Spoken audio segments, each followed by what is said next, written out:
Gold, trusted gold buyers. మీరు తాకట్టు పెట్టిన బంగారాన్ని విడిపించి ఈ రోజు ఉన్న మార్కెట్ ధరకు కొనబడును.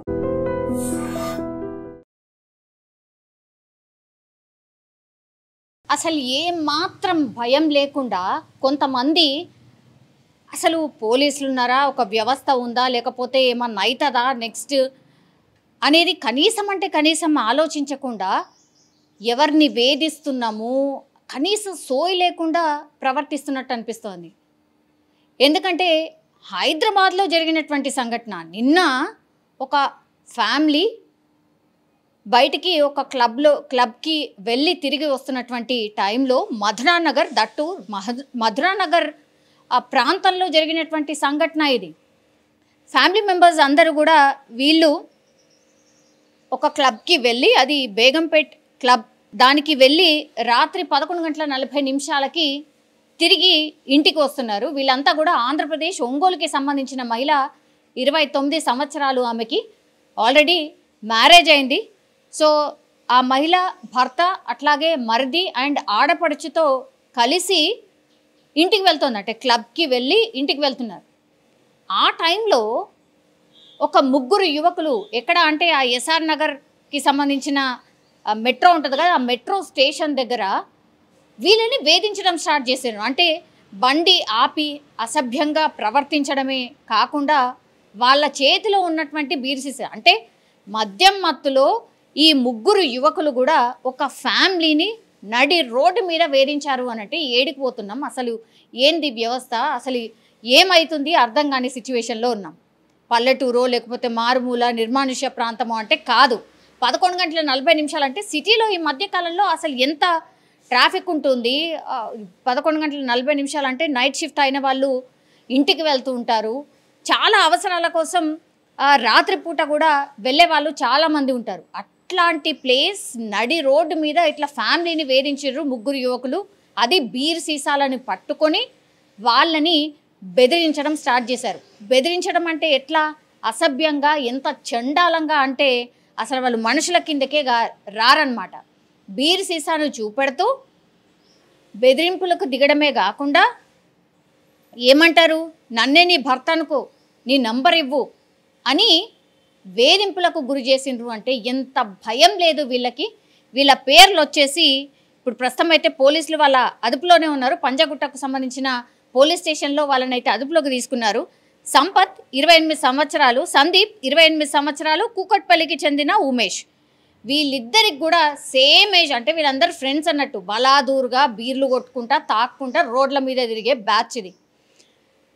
వీళ్ళు ఒక ఫ్యామిలీ ఇంటికి పోతుంటే వాళ్ళని అడ్డగించడమే కాకుండా ఇట్లా ప్రవర్తించడం, వాళ్ళని తప్పించుకొని ఎట్లాగొట్లా వాళ్ళని ఇంటి దగ్గర డ్రాప్ చేసిండ్రు. ఎవరు, వీళ్ళ మరిది అట్లాగే ఆడపడుచుని డ్రాప్ చేసి మళ్ళీ బ్యాక్ వస్తుంటే మళ్ళా ఆటకాయించి వీళ్ళిద్దరు దంపతుల్ని మళ్ళా వేధింపులకు గురి చేస్తే ఇక బీర్ సీసాతోని దాడి చేయడమే ఒకటే ఉండే, త్రుటిలో తప్పించుకున్నారనుకోవచ్చు.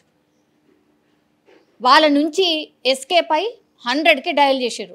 డయల్ చేసి ఇలా జరిగింది, మాకు ఇంత దారుణమైన సంఘటనను మేము ఫేస్ చేశాము, దయచేసి మీరు తొందరగా రండి, ఇగో ఈ ప్లేస్లో వీళ్ళు ఉన్నారు, బీర్ సీసాలు పట్టుకొని ఇగో ఇట్లా దారిలో వెళ్ళే వాళ్ళని వేధిస్తున్నారు, మేమైతే ఇగో ఇట్లాంటి వేధింపులకు గురయ్యామని పోలీసులకు చెప్పడంతో హుటాహుటిన పోలీసులు రావడం, ఆ తర్వాత అక్కడే ఉన్నారు. ఈ బ్యాచ్ ఇంకా కూడా అక్కడి నుంచి పోలే. అంటే ఇంకెవరు వస్తారా, ఇంకెవరిని వేధించుదామా అని. ఎంత భయం లేదు. భర్త పక్కనుండగానే ఆమెను ఏమంటాడు, నన్నే నీ భర్త అనుకో, నీ నంబర్ ఇవ్వు అని అడుగుతున్నారట ఈ ముగ్గురు యువకులు. వీళ్ళని ఏమనాలి, ఎంత భయం లేనితనం. సో వీళ్ళనైతే పోలీసులు అదుపులోకి తీసుకున్నారు. ఒకటి, ఇట్లాంటి వాళ్ళని కఠినంగా శిక్షించడమే కాదు, అసలు మహిళల రక్షణకు సంబంధించి పూర్తి స్థాయిలో మేము షీ టీమ్స్ ఏర్పాటు చేసినాం, పూర్తిగా ఒక భరోసా ఇస్తున్నామని ఇంత పెద్ద ఎత్తున అవగాహన కలిగించి ప్రచారం చేస్తే చాలా కేసెస్లో పట్టుబడిన తర్వాత వాళ్ళకి ఎట్లాంటి పనిష్మెంట్లు ఇస్తున్నాము అని చూయించిన తర్వాత కూడా ఇంకా ఇట్లాంటి బలాదూర్ బ్యాచ్ ఇట్లా రోడ్ల మీద తిరుగుతున్నారంటే ఏమనుకోవాలి. సో ఇంత దారుణమైన సంఘటన సరే రాత్రి వేళల్లోనే కావచ్చు, కానీ ఓన్లీ ఒక్క మహిళ మాత్రమే అక్కడి నుంచి వెళ్ళట్లేదు. సరే ఒక మహిళ వెళ్ళింది అని అంటే అంత రాత్రిపూట ఎందుకు వెళ్ళాలి ఇవన్నీ మాట్లాడతాం, అది వేరే ఇష్యూ. కానీ వాళ్ళ ఫ్యామిలీతో పాటు వెళ్తున్నటువంటి టైంలో అటకాయించి ఇట్లాంటి ఘటనకు పాల్పడడం వెరీ వెరీ సీరియస్. యాక్చువల్లీ పోలీసులు కూడా దీని మీద పూర్తి స్థాయిలో దర్యాప్తు చేయాలి. అట్లాగే ఇది ఒకటేనా, లేకపోతే గతంలో కూడా ఇంకెవరినన్నా ఇట్లా వేధించిర్రా? చాలామంది న్యూసెన్స్ ఎందుకు, మనకెందుకులే, సరే ఇప్పుడు ఈడికెళ్ళి పోయినాం కదా వేరే చోటుకెళ్ళి పోదాంలే అని చాలామంది వెళ్ళిపోతూ ఉంటారు. కనీసం అంటే కనీసం ఇన్ఫర్మేషన్ కూడా ఉండదు. కానీ వీళ్ళు ఇట్లా ఎట్లా అవుతుంది అనుకున్నారు కాబట్టి పోలీసులకు ఇన్ఫర్మేషన్ ఇవ్వడం, ఆ తర్వాత ఈ ముగ్గురిని కూడా తీసుకుపోయి పోలీస్ స్టేషన్లో కూర్చోబెట్టారు. వాళ్ళ పేరెంట్స్ రావద్దు, వాళ్ళ కోసం ఎవరు రావద్దు, వాళ్ళకి అసలు బెయిలు ఇవ్వద్దు, ఏమీ ఇవ్వద్దు.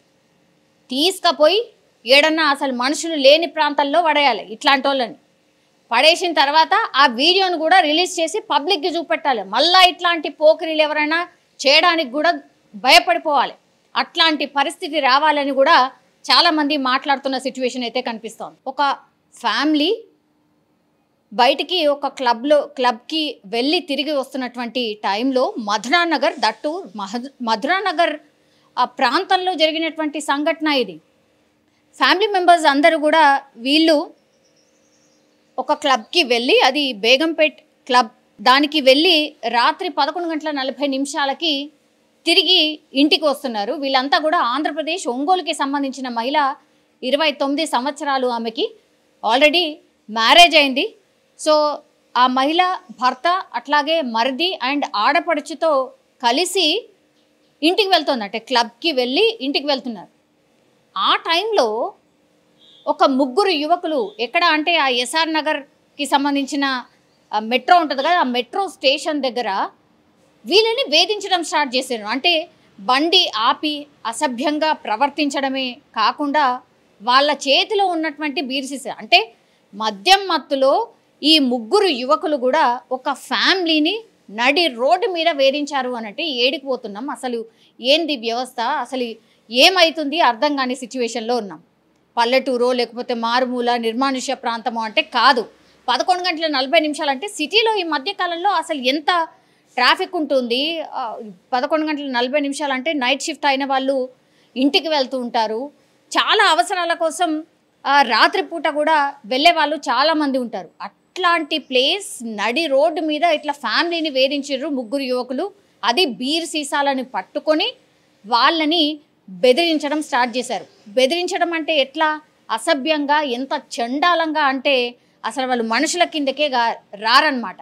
బీర్ సీసాను చూపెడుతూ బెదిరింపులకు దిగడమే కాకుండా ఏమంటారు, నన్నే నీ భర్త అనుకో, నీ నంబర్ ఇవ్వు అని వేధింపులకు గురి చేసిండ్రు. అంటే ఎంత భయం లేదు వీళ్ళకి.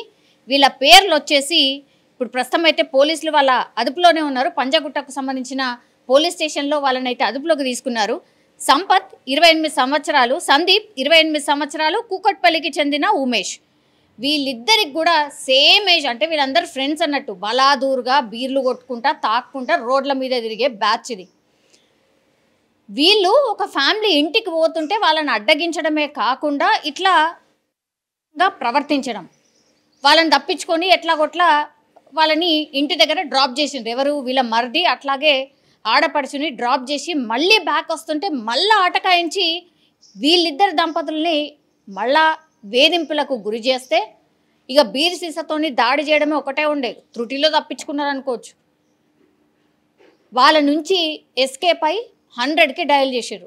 డయల్ చేసి ఇలా ఇలా జరిగింది, మాకు ఇంత దారుణమైన సంఘటనను మేము ఫేస్ చేశాము, దయచేసి మీరు తొందరగా రండి, ఇగో ఈ ప్లేస్లో వీళ్ళు ఉన్నారు, బీర్ సీసాలు పట్టుకొని ఇగో ఇట్లా దారిలో వెళ్ళే వాళ్ళని వేధిస్తున్నారు, మేమైతే ఇగో ఇట్లాంటి వేధింపులకు గురయ్యామని పోలీసులకు చెప్పడంతో హుటాహుటిన పోలీసులు రావడం, ఆ తర్వాత అక్కడే ఉన్నారు. ఈ బ్యాచ్ ఇంకా కూడా అక్కడి నుంచి పోలే. అంటే ఇంకెవరు వస్తారా, ఇంకెవరిని వేధించుదామా అని. ఎంత భయం లేదు. భర్త పక్కనుండగానే ఆమెను ఏమంటాడు, నన్నే నీ భర్త అనుకో, నీ నంబర్ ఇవ్వు అని అడుగుతున్నారట ఈ ముగ్గురు యువకులు. వీళ్ళని ఏమనాలి, ఎంత భయం లేనితనం. సో వీళ్ళనైతే పోలీసులు అదుపులోకి తీసుకున్నారు. ఒకటి, ఇట్లాంటి వాళ్ళని కఠినంగా శిక్షించడమే కాదు, అసలు మహిళల రక్షణకు సంబంధించి పూర్తి స్థాయిలో మేము షీ టీమ్స్ ఏర్పాటు చేసినాం, పూర్తిగా ఒక భరోసా ఇస్తున్నామని ఇంత పెద్ద ఎత్తున అవగాహన కలిగించి ప్రచారం చేసి చాలా కేసెస్లో పట్టుబడిన తర్వాత వాళ్ళకి ఎట్లాంటి పనిష్మెంట్లు ఇస్తున్నాము అని చూయించిన తర్వాత కూడా ఇంకా ఇట్లాంటి బలాదూర్ బ్యాచ్ ఇట్లా రోడ్ల మీద తిరుగుతున్నారంటే ఏమనుకోవాలి? సో ఇంత దారుణమైన సంఘటన సరే రాత్రి వేళల్లోనే కావచ్చు, కానీ ఓన్లీ ఒక్క మహిళ మాత్రమే అక్కడి నుంచి వెళ్ళట్లేదు. సరే ఒక్క మహిళ వెళ్ళింది అని అంటే అంత రాత్రిపూట ఎందుకు వెళ్ళాలి ఇవన్నీ మాట్లాడతాం, అది వేరే ఇష్యూ. కానీ వాళ్ళ ఫ్యామిలీతో పాటు వెళ్తున్నటువంటి టైంలో అటకాయించి ఇట్లాంటి ఘటనకు పాల్పడడం వెరీ వెరీ సీరియస్. యాక్చువల్లీ పోలీసులు కూడా దీని మీద పూర్తి స్థాయిలో దర్యాప్తు చేయాలి. అట్లాగే ఇది ఒకటేనా, లేకపోతే గతంలో కూడా ఇంకెవరినన్నా ఇట్లా వేధించిర్రా? చాలామంది న్యూసెన్స్ ఎందుకు, మనకెందుకులే, సరే ఇప్పుడు ఈడికెళ్ళి పోయినాం కదా వేరే చోటుకెళ్ళి పోదాంలే అని చాలామంది వెళ్ళిపోతూ ఉంటారు. కనీసం ఇన్ఫర్మేషన్ కూడా ఉండదు. కానీ వీళ్ళు ఇట్లా ఎట్లా అవుతుంది అనుకున్నారు కాబట్టి పోలీసులకు ఇన్ఫర్మేషన్ ఇవ్వడం, ఆ తర్వాత ఈ ముగ్గురిని కూడా తీసుకుపోయి పోలీస్ స్టేషన్లో కూర్చోబెట్టారు. వాళ్ళ పేరెంట్స్ రావద్దు, వాళ్ళ కోసం ఎవరు రావద్దు, వాళ్ళకి అసలు బెయిలు ఇవ్వద్దు, ఏమీ ఇవ్వద్దు. తీసుకుపోయి ఏడన్నా అసలు మనుషులు లేని ప్రాంతాల్లో పడేయాలి. ఇట్లాంటి వాళ్ళని పడేసిన తర్వాత ఆ వీడియోను కూడా రిలీజ్ చేసి పబ్లిక్కి చూపెట్టాలి. మళ్ళీ ఇట్లాంటి పోకిరీలు ఎవరైనా చేయడానికి కూడా భయపడిపోవాలి. అట్లాంటి పరిస్థితి రావాలని కూడా చాలామంది మాట్లాడుతున్న సిచ్యువేషన్ అయితే కనిపిస్తోంది. నిజంగా ప్రస్తుతం ఉన్నటువంటి సమాజం దేనికి ప్రయారిటీ ఇస్తుంది? ఆర్థిక సంబంధాల చుట్టూ మాత్రమే తిరుగుతోంది. మళ్ళీ ఎన్నికలంగానే చాలా విరక్తి కలుగుతుంది. మంచి అనిపిస్తుంది కదా, లేడీస్ కూడా ఛాలెంజింగ్ జాబ్స్ చేసినప్పుడు చాలా బాగుంటది. ట్రాఫిక్ అసిస్టెంట్స్ గా నియమించిన ట్రాన్స్జెండర్స్ అందరితో సాల్యూట్ చేయించుకుంటున్నారు. ఫుడ్ డెలివరీ ఇవ్వటానికి వెళ్ళినటువంటి డెలివరీ బాయ్ అనిల్ పై కళ్ళ ముందు